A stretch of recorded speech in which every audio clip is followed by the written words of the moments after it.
You've become famous for this winning founder theory called the Rizz and the Tiz. We believe that neurodivergence is a superpower. We want it to feel like the home for the magically weird. VC Twitter is like one of the worst places on the internet. Yeah, I agree with that. What are some of your most exciting or companies that we should be looking out for right now? One of our founders doesn't believe in smartphones. He carries a disposable camera and a flip phone. You're building an adult frat and sorority. So is this like how you're cultivating community? Like, what does this mean? Arielle Zuckerberg, welcome to the show. Thank you so much for having me. It's great to be here. So I hear you're in Montana. Are you skiing? Yes, I'm in Montana. I'm with family and one of our founders, and I've been skiing a little bit before work every day. It's fantastic. So the ski lure is real for VCs, huh? Yeah, I know. I hate to be a cliche, but I've been skiing since I was 3 years old, and it's one of my passions and my biggest hobby, basically. Well, that's fantastic. Obsession, really. Good. I think actually promote hobbies. I think people should be doing sports and being outside. So don't feel bad about it. Embrace it. That's great. I am actually a woman of maybe too many hobbies. So I probably need to cut back. I hear you're also a DJ. So that's another hobby. What else do we have? Oh, man. I have recently picked up surfing. Okay. Which I love. Let's see. I have gotten really into reading romantasy. Ooh. Yeah, during maternity leave in 2024, that was my main source of entertainment while I was nursing. And I've kind of kept that going. So we have a lot of fun topics to cover today, including lessons from your mentor, John Doerr, the race to $100 million ARR as the new key milestone for early stage companies, how Long Journey prices early stage rounds, and what metrics and signals you're looking for follow-on financing.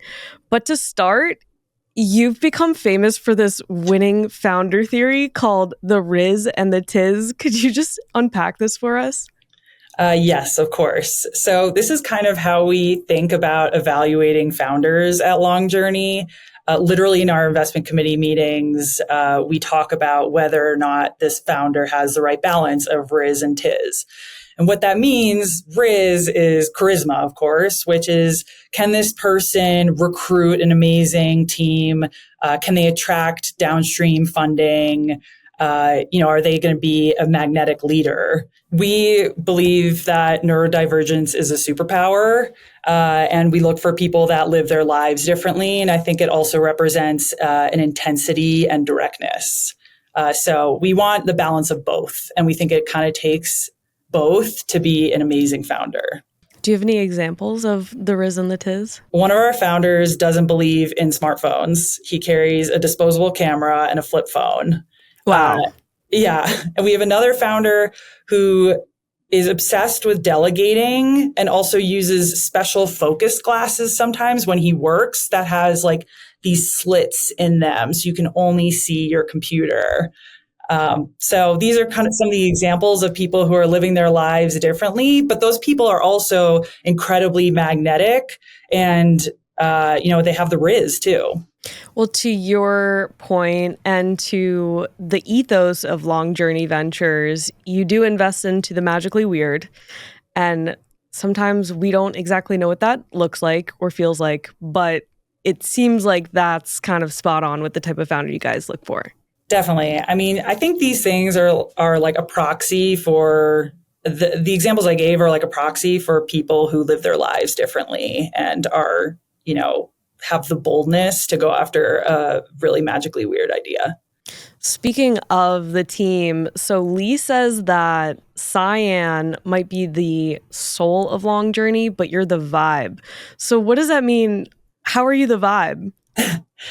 I think tactically what it means to be the vibe is I am the chief swag officer and I'm also making playlists for all of our events. But I take these things very seriously and I spend perhaps too much time on them. But for example, our most recent swag item, I kind of think about it differently. A lot of people have like the, the classy logo and on like a Patagonia vest or something.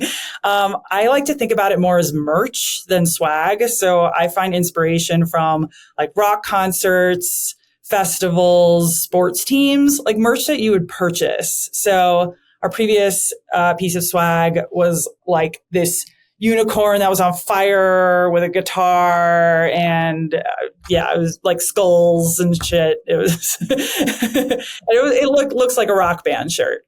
Merch is super important. I highly support that. So I think that's awesome. Yeah.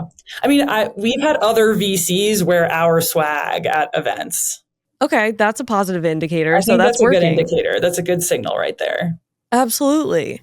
So I know that you've had more of a traditional background and now you're at more of, I would say, like an artsy kind of intuitive fund rather than a rigorous metrics driven fund. I think you've also been described as the trad VC on the team. You guys are just hilarious. I love you guys. So could you just explain more about the lessons you've learned in your arc from coming from more of the traditional venture capital finance world? I know that you've also been mentored by John Doerr at Kleiner. So could you just walk us through that arc? Yeah. So Hunter Walk, I think famously said in the email when I announced that I was joining Long Journey, he was like, "Oh, you went from being the weirdest person at Coatue to being the least weird person at Long Journey." So I think that's pretty spot on. But basically, before I even joined VC, I was a recovering product manager. So when I first joined Kleiner, it was a big 180 in my career. So I was just trying to scoop up and be a sponge for as much knowledge as I could. And I remember like my first week at Kleiner working on a deal with John Doerr, and we were doing diligence on a company, and he was in this diligence document at 3 a.m. And I was like, this is insane. And I was just so blown away by his work ethic, especially for, he was later stage in his career and had an insane track record. And I was just blown away by how hard he still hustled. So I really felt that I learned to do diligence the John Doerr way. And what that means is like turning every stone and just running something to the ground, asking all the questions you can, setting up your questions beforehand and systematically answering all of them, no matter, how far you need to go. What kind of principles other than diligence have you learned from him? Like what would you say like seriously carries on into how you view companies or view new trends in the venture capital world? Yeah, I think one of the most important things I learned from him is that it's all about the people. I think even, when I was angel investing before joining Kleiner Perkins, I was really enamored by ideas and I was very thesis driven. And I had this view of where I thought where the world was going. And John Doerr taught me, look to the founders to tell you where the future is going and really focus on the people. And another lesson I learned is some VC firms rather, take a more active stance in swapping out CEOs if the company's not performing well. But something I learned is it usually doesn't work out. So, you're really in with this founder for the long haul. Which is why it's so important that you're backing the right people. Knowing that and how long it's been since you've been there and been in the industry, there's been so many different tide changes, it's actually exhausting at this point. But I'm just really curious from your perspective in this new intuitive role, learning everything that you've learned, what do you think is absolute trash advice that we as VCs keep on either getting or giving? Okay, I think that VC Twitter is one of the worst places on the internet. So I think, a lot of people are oh, I want to raise my profile. And I think I'm going to just tweet a bunch and build my audience on Twitter. And I personally think that that's a little overrated. And I try to think about where are the founders? Yeah, I agree with that. I totally agree with that. It really doesn't carry too much into the real world. So Yeah. where are you looking for these founders if they're not on this magical world called Twitter and X? We are really focused on, this is at Long Journey, this is the year of deal flow. Kind of like, the Chinese zodiac, like the year of the dragon, the year of the snake. This is the year of the deal flow at Long Journey. So we've been thinking a lot about this, and we're partnering with this amazing organization called Edge Institute, which runs these like month-long events. Like one is called Edge Esmeralda, where young builders gather and talk about the future. So we are just trying to be where the young builders are. So by partnering with things like Edge Institute, working with scouts, working with angels that we really respect and also have that weird lens that we love. So these are just some of the things that we're pursuing. So where do you exactly see or anticipate seeing where Long Journey is going to be in the next 5 to 10 years? We love early stage and we'll always be focused on early stage, pre-seed and seed, but we are building our double down muscle. This is something that we've taken concerted effort. I mean, Lee and Cyan hired me to help with this. And, it's something we want to continue to exercise and build over time. We recently did the largest SPV we've ever done. So this is, I think where we're growing as a firm in the next, call it 5 to 10 years. From your time at Kleiner and Co2, what stage were you working on and what kind of deals were you looking at? At Kleiner, it was mostly Series A, and at Co2, it was Series A and Series B with some seed. Right. And so you're brought in, you're helping out with a lot of the follow-on capital for Long Journey. So what exactly is your framework there? How do you decide to then double down, like you just said, on these companies, given your experience in, let's say, like slightly later stage? Yeah, we actually have a pretty specific framework that I'm happy to walk you through. So one is, does the company have product market fit? And this actually, for some of our deeper tech companies, we do something more like milestone based. But generally, for most of our companies, it's, do they have product market fit? Do we see a path to a 10x from here, from the time of doubling down?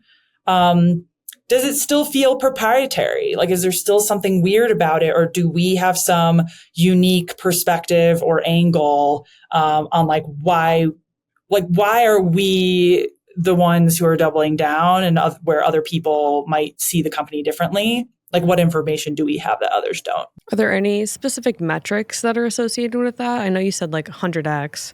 That one, the proprietary, like that one, I think is more vibes based, I will say. Like, what do we know that others don't know because we've had a longer standing relationship with the company? And like, what are others missing that we aren't missing, or vice versa?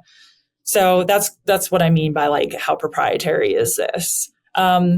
Then how de-risked is it? Like how much progress has the company made, and in what areas have been de-risked, especially since our previous round? Is this a public company founder? Like, can we see this founder ringing the bell?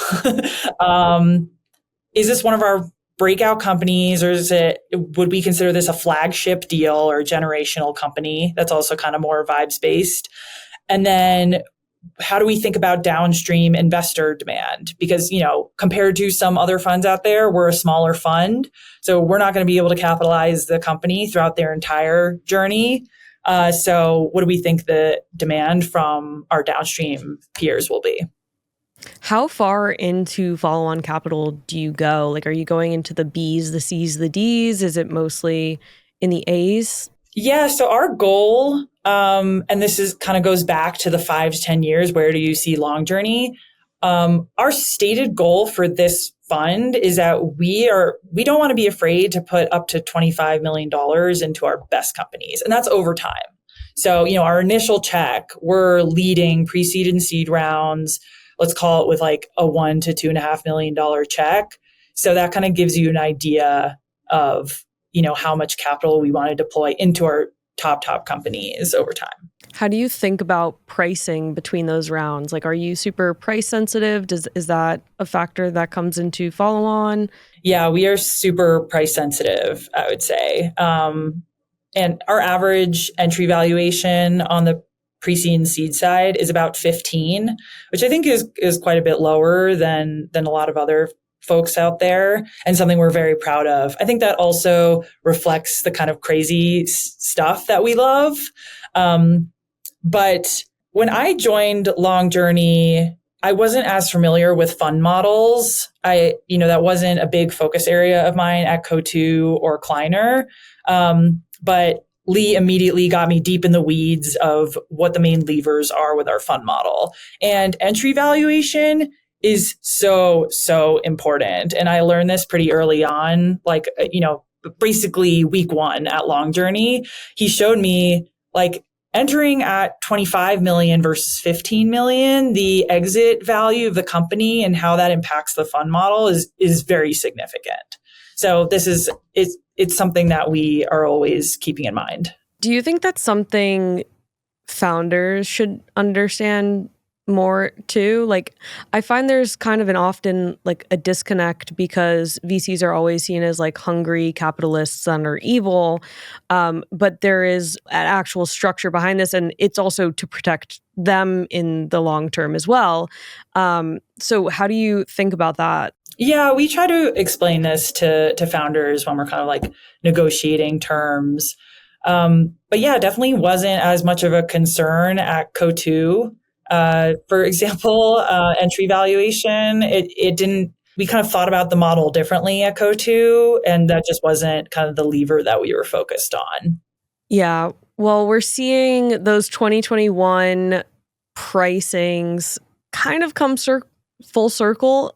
It seems like we might not learn from the past as much as we want to say we are. But these rapid AI, super high growth companies are starting to hit that again. I don't know if you saw, but someone just leaked that Cursor, who's almost at 100 million ARR in 24 months, something crazy like that. They're pricing their next round around $10 billion. Don't quote me on that because we don't know if it's confirmed or anything. Could be just Twitter fluff. But how do you feel about that kind of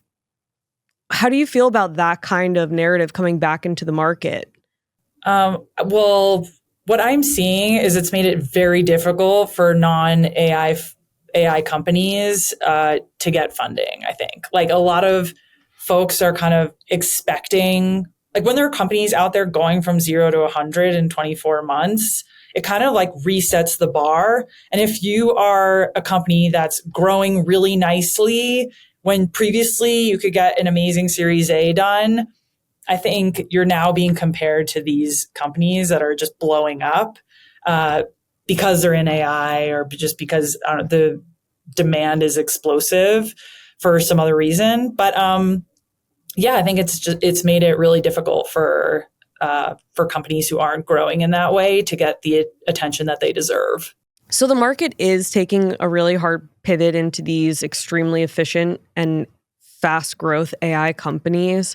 Are you seeing anything like this at the early stages? What is the sentiment from your eyes as an early stage investor? Are you more keen to find companies? Is this the new standard? I am definitely not expecting every company to follow this trajectory. I think, and I do question, I think a lot of people are really curious and want to try these tools. And I am not 100% sure that a lot of this revenue is going to stick around. I think I'd be very curious to see. And I think every enterprise out there is thinking about what is my AI strategy. And they're probably trying 30,000 tools under the sun or whatever, and seeing what is actually leading to ROI. And I think, maybe they'll end up with a couple tools, maybe they won't, but I think everything's trying everything right now. So I think we're probably going to see a big drop off. Yeah, I I feel like with all of this like next wave, it's hard to discern how much of that revenue is quality or not. But if you're seeing very large numbers, of course, it's a nice shiny object. But who knows? Maybe there's a lot of churn that comes with it. But maybe it doesn't even matter in the end because they are growing that fast and they will like put their stake in the ground as like the brand. It's just like something I think about. Like maybe is there something we're getting wrong here? Maybe that is right. Maybe we should be investing into all of the high-flying AI companies because they are going to be market leaders. I mean, yeah, it's possible. I saw an Instagram reel the other day where it was kind of like the millennial and the Gen Zer talking about what tools they use. And the millennial was like Google and the Gen Zer was like ChatGPT. And then it was like this Perplexity, this Pika. It was like talking about these AI tools being like the new version of like the SaaS companies of yesteryear.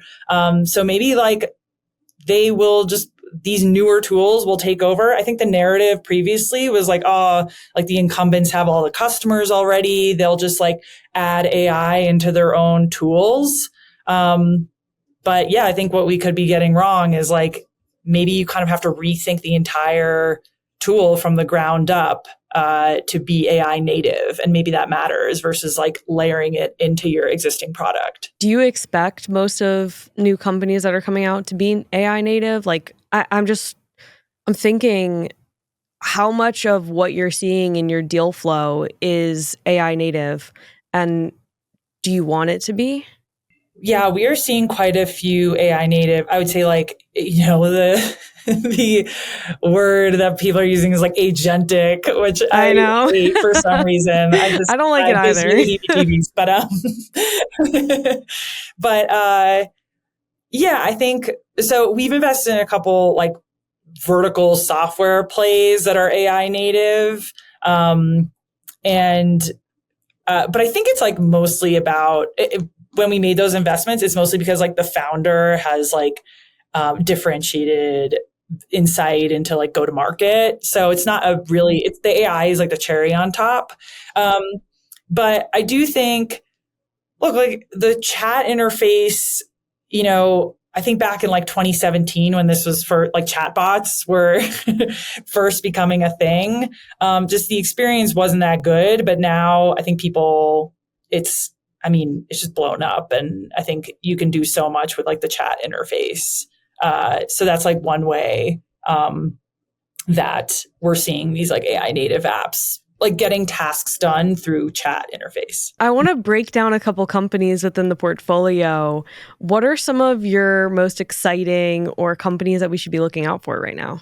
Yeah, so some of the companies I'm most excited about right now, one of them is a company called Autopallet, which is a robotics company, and they are doing case picking for distribution centers, and they're using swarm robotics. So instead of like one or two $3 million robots, they are using kind of like a fleet or swarm rather of smaller, cheaper robots that, are networked together through software. Another one that has been a high flyer in our portfolio is Superpower, which is like a concierge longevity platform. Amazing sweatshirts. I got a sweatshirt. Yes. Incredible. Oh my gosh. Merch. It's all about the merch. The merch is so important. It's key. It's key. It really is. But I've learned so much from Superpower. I actually learned that one of my biomarkers, lipoprotein A, is something I need to look out for. It's a marker for kind of like a genetic heart disease. So it's actually led me to like really look into that and work on that. So I am a huge fan of Superpower.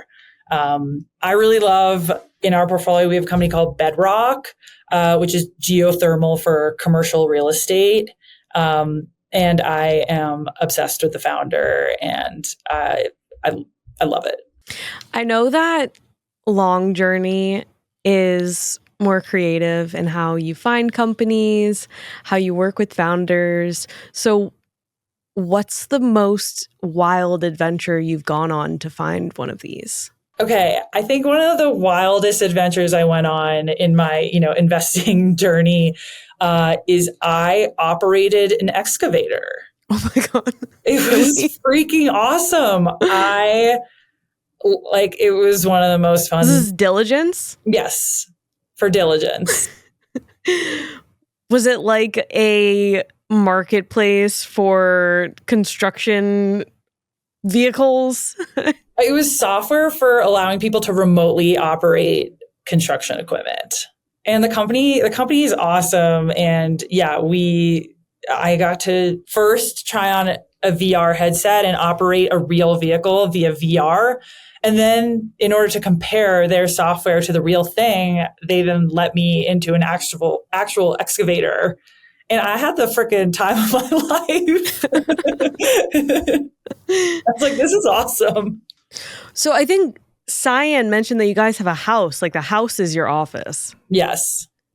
You have like seashells and rocks that you pulled from like an adventure at the beach with your founders. It's like there's a lot of things going on there. Yeah, we want it to feel like a home, like the home for the magically weird. That's like kind of what we're trying to build. It's more than a VC fund, and it's more than a community. It's like when you walk into our space, we really want it to feel like you're coming into our home, and we want you to feel comfortable. Do you think that's important? Like, how much of the VC market has gone stale? Like, and having a personality and authenticity, like, I mean, I'm leading the question already, but like, I might as well be answering it. What's your opinion on this? What's your opinion? It's like, I don't know. It's so stale.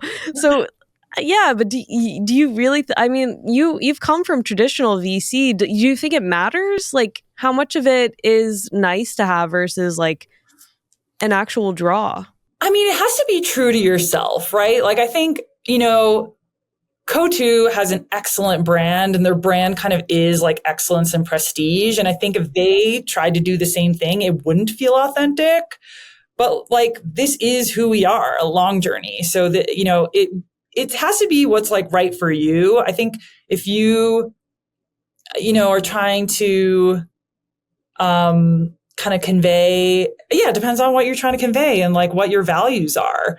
Our number one value is chase the magically weird. I mean, not everyone is trying to chase the magically weird. So, they're not going to have like seashells that you've collected on the beach in their office. But I think some people, even if doesn't feel weird or out there, are still like doing it really well. And like, I have great brands. Even if that brand is like more buttoned up. That makes perfect sense. I just think it has to be authentic, like you said. It has to be like aligned. And I think it really stems from who the like leadership at the firm is. It's like really a reflection of us as people. So I think like a lot of firms are really big now, and it's really hard to lean into that authenticity when you have more and more people, because it becomes like a watered down version of, what everyone is standing for. Yeah, it becomes more institutionalized, and you start to miss the actual like early hustle, lean team dynamics. Yeah, you lose your soul a little bit for the sake of growth. It becomes a soulless place. How do you think the ingredients for what a successful VC is have changed? Yeah, I mean, this is, like I said earlier, the Chinese zodiac, this is the year of the deal flow. So we've been obsessed with like who has interesting proprietary deal flow. And I think if you are able to build a unique network of builders and be like create an authentic gathering place for those builders, I think that's like one of the most important things. And that's what we are super focused on. So I think that, along with, having your own point of view, like being an individual and not just kind of following what everyone else is doing, and actually like the ability and desire to stick your neck out there and do something different, and having that unique, different deal flow, I think are like the two key things. Otherwise, it's like, you're just going to do the same consensus shit that everyone else is doing, and you're going to do it later because you don't have access to that deal flow. So get in early and get in different. Do you think skills have changed? Like, what do you think, skill-wise, VCs should be focused on, or what you would want to hire for in like different associates? Yeah, so I think like having that unique different deal flow is sort of table stakes. And then it's either, and it doesn't have to be both, but I think probably both is even better, is like you either have to start out with amazing judgment or just like a willingness to learn and ability to just like be really open to feedback and coachable and being able to shift your judgment, which is not an easy thing to do. But I think that is kind of like the key for an associate. Do you think the apprenticeship model is important? Is that something that, I mean, coming from your experience with John Doerr, like that's a pretty good apprentice right there. Like, so do you think that's still important? I think it's super helpful and valuable. I mean, it's definitely, I think it's what attracts great associates also. Like they want to learn from amazing partners. And yeah, I think it's like a win-win for both. The partners want access to younger founders and builders and operators, and like youthful energy, frankly, someone who's gonna like, I mean, when I was at Kleiner, I was going to like 7 events a week or something and, flying all over the place to random conferences. And I mean, John Doerr had like an insane amount of energy, but he wasn't, I mean, he was flying a lot of places, but not everyone is. Yeah, I think it's advantageous to both the partners and the associates. Yeah. He has a lot of energy. I recently met him over the fall at a conference, and I was just surprised he was still going to conferences. Totally. It was really impressive. Yeah. He doesn't need to do that at all. He's a maniac in the best way. Yeah. I think the same with Howard Morgan. Like, I see him out all the time. They love it. It's their life, I also worked closely with Eric Fang, who's now an entrepreneur, when I was at Kleiner. And he was incredible and had a ton of energy. Yeah, it's like a funny balance of going to lots of events, networking, but then also like staying put and being focused and grinding. It's just always going to be a balance. Yeah. I mean, our associate, Luke, I am loving how many events he's throwing, how many events he's going to. He's always gathering young builders in unique ways. Like he did a hibachi dinner. It's awesome. One thing that Lee mentioned about you is that you're building essentially an adult frat and sorority. So is this like how you're cultivating community? Like, what does this mean? That I'm building an adult frat? That's a hilarious way to put it. How do I put this? So I'm the youngest of 4. I have 3 older siblings. So I was always like used to a lot of people being around. And as an adult, I don't know. I'm an extreme extrovert. So I love being around people. I actually don't like not being around people. Like being alone is like, ugh, I'm like, when can I call my next friend to hang out? But, so I think I've always kind of had a roommate when, I graduated college. I've had roommates, and then I kind of just never stopped. So even like when my husband and I got married, we had a roommate. And then, when she moved out, we got 2 more roommates. And then when they moved out, we actually invited in another family to live with us. So we just always enjoyed having a lot of energy, a lot of different personalities, and like living in community. And I think especially my husband's an introvert, and I think it's just a tall ask for your partner to be everything to you. I don't know. People are just leaning so much on their partners for literally everything, where if you live in community, you don't have to do that. What do you think the biggest challenge of that is? Like, I can't imagine it's always happy-go-lucky. No, it's not always happy-go-lucky. You definitely sacrifice. You make sacrifices, but you do it knowing like why you're doing it. And when you choose to live in community, sometimes, there's like a standard of cleanliness or a standard of clutter, or just you have to reevaluate what your norms are because you're kind of averaging out across more people. So yeah, it's, the household isn't always run how exactly we want it to run, but the benefits we get from living in community far outweigh that. So it's just like having, the correct expectations and knowing what the trade-offs are going into it. And we've just chosen that we want to make those trade-offs. Since the office is a house, would you put founders in there and like open the doors for building a community within the Long Journey office? Like, I'm just wondering, like... So we have a guest room and we let visiting founders stay in the guest room. But yeah, we're like starting to host events there. We're starting to view it as a place to gather our community. I mean, as you know, I love music. I think, I'm like, can we turn our basement into a listening party, like a zone for a listening party or listening room? So this is how we're thinking about it. If you had to design the ideal founder community with like crazy ideas and constant iteration, what would that look like? And what are the components that make it like really vibrant? I think like being the place where people can talk about their boldest ideas and not be afraid of, what people think about it, is how you build an amazing community for builders where they can like really be who they are. And another thing we think about a lot is we think people do their best work when they feel tied to their purpose. And how do you create moments where people feel even more tied to their purpose? Some examples that we have a head of platform, Mike, who is like a freaking wizard at this. But like, for example, we had a sci-fi movie night. We played Eternal Sunshine of the Spotless Mind, and the theme was core memories.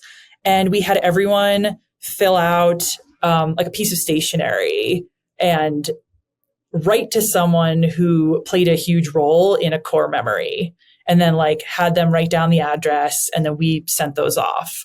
And we think things like that help you reconnect and like just really like tie into your purpose. And that's what we're trying to create.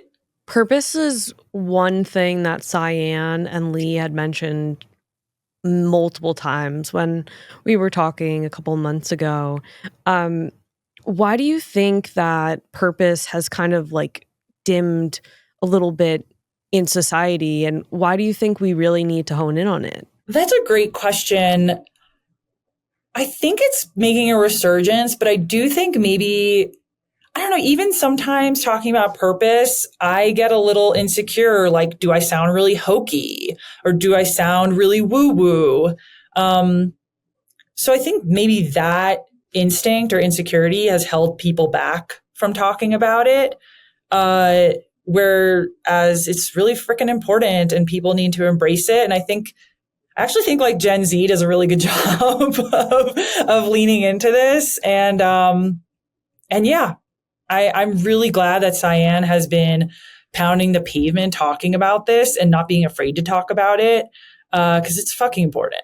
Yeah, it's super. It really is, because we slowly created a very atheist culture of people chronically online that don't connect with individuals in the real world anymore. And if you're living in that monotonous cycle, you do lose a grasp of like, oh, if I have like access to everything in the world, what's the point? And like, what is my true meaning, or like, what should I believe in? And so it's really awesome that you guys are cultivating such a strong community and brand around you to fuel the next, generation of founders to lead with purpose and to have such a passion behind them and pursue these wacky, crazy ideas, wild, weird ideas. With the Rizz and Tiz. And one thing I'll add is like, there's kind of been this like Wall Streetification of VC. And if I were to think about, people on Wall Street talking about purpose, like they're probably rolling their eyes, right? Like this is not something that a lot of investment bankers talk about or think about, at least I assume. Maybe I'm wrong. Maybe they're like really, people who've done their eat, pray, love thing and have then gone back to investment banking. I don't know. But yeah, we're trying to kind of be the opposite of that. I think we feel it more because we're closer to culture. Like tech is like very connected to culture and making culture. Someone said like, I think their hot take was like, Silicon Valley is actually like the epicenter of culture because so much innovation comes out of it. And that shouldn't be overlooked. But if like we have the opportunity to continue to like create new generations based off of whatever technology they're using or AI tools, like that is important. Do you have any hot takes for us? What are your hot takes on the venture world? Okay, this isn't necessarily about the venture world. All the best content is in group chats. It's not in blogs. It's not on Twitter. The most like unhinged, best, hottest takes and interesting info is all in group chats.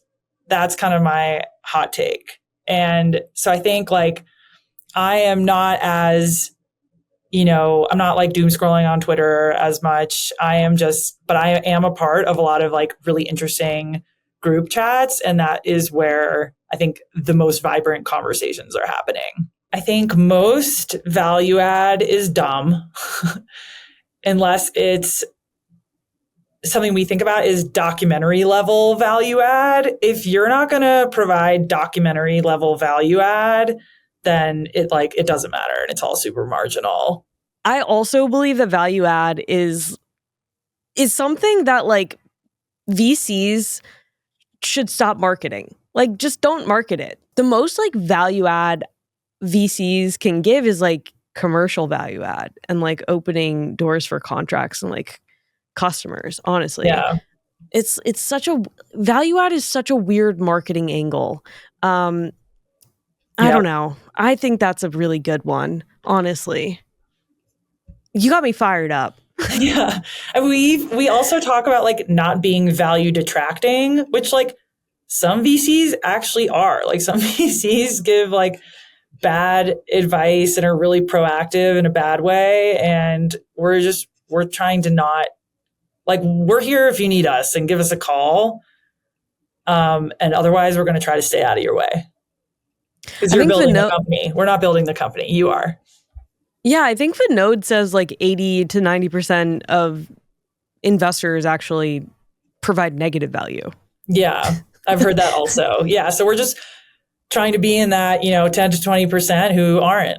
Alongside purpose at Long Journey Ventures, there is another component that you are known for and like to provide in the ethos of being an investor.